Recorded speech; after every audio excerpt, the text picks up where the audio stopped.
Привет, друзья! Привет, мои уважаемые подписчики! Сейчас я хочу вам рассказать одну интересную историю, которая произошла примерно год 3 назад. А в общем-то у меня почти каждый день эти интересные истории, но есть такие, которые происходят очень редко и поэтому запоминаются. И возможно вот такой случай, о котором я вам сейчас расскажу, он может быть никогда больше не повторится. Итак, ко мне приехал автомобиль, насколько я помню, Калина. Он, конечно, не сам приехал, автовладелец приехал на автомобиле. И он мне рассказал о том, что на его автомобиле при работе двигателя появляется какой-то звук. Он уже был в нескольких местах, в нескольких мастерских. И в одной даже ему поменяли ремень привода генератора. Они подумали, что это свист ремня. Он открыл капот, показал, я действительно смотрю, новый, абсолютно ремень поставленный. Хорошо, я говорю, тогда я сажусь на его место, включаю зажигание, прислушался. Кроме слабого звука работы электробензонасоса, я пока что ничего не услышал. Он отработал положенные свои секунды, выключился, я запустил двигатель. И вот здесь, когда двигатель выровнялся, так стал работать ровненько. И вот здесь появился действительно какой-то интересный звук.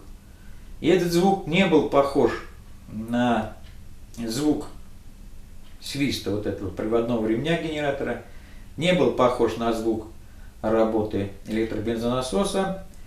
Он имел такой звук, который издают музыкальные инструменты, такие духового направления. То есть те инструменты, где применяются так называемые язычки. Такие же языки стоят в баяне, в аккордеоне. И там принцип работы, когда на них попадает струя воздуха, они начинают вибрировать, вот издавать такой специфический звук. И звук такой очень высокой ноты я слышу. И этот звук происходил именно сзади. Не знаю, почему взялись и заменили ремень привода генератора, звук явно происходил сзади. А этот звук я определил как такой музыкальный, потому что у меня все-таки музыкальный слух-то присутствует. Я поэтому играл в детстве в таком большом ансамбле русских народных инструментов, потом постарше, перед армией, я где-то полгода даже зарабатывал себе на жизнь. Работая в ресторане, я там играл в так называемых вокально-инструментальных ансамблях. Играл на бас-гитаре. Поэтому я и услышал, что это звук такого музыкального характера.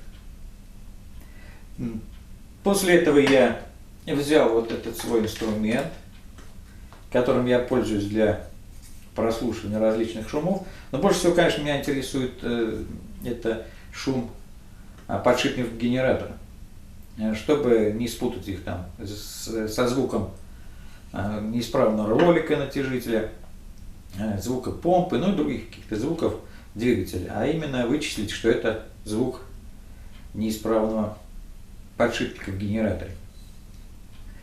И я взял, одел,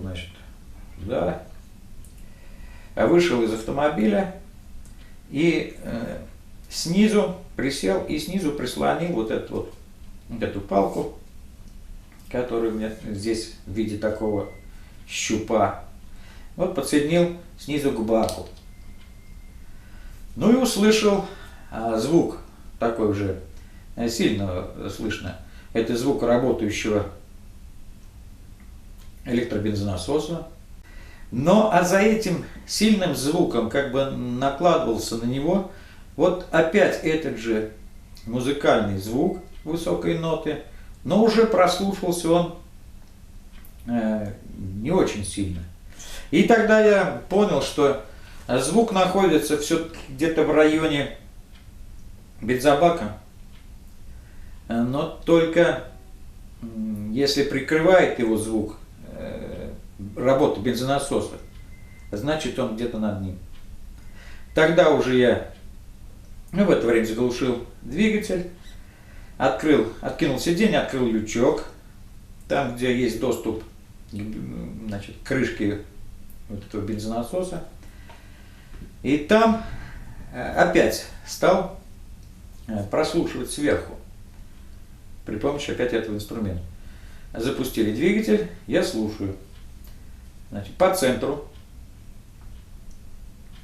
звук более, значит, уже усилился, но все-таки его прикрывает звук работающего электробензонасоса. Тогда я передвинул вот этот щуп на штуцер выхода из бензонасоса. Вроде бы звук удалился. А тогда я переставил вот этот щуп на штуцер, по которому идет обратка. А там же есть выход и вход обратки. И вот здесь я явно услышал вот этот звук. Он даже уже начал перекрывать звук работы электробензонасоса. И мне стало понятно, что вот этот звук происходит вот в этом штуцере и в соединении, которое на этот штуцер одет. Двигатель остановили. Тогда я снял соединение со штуцером обратки.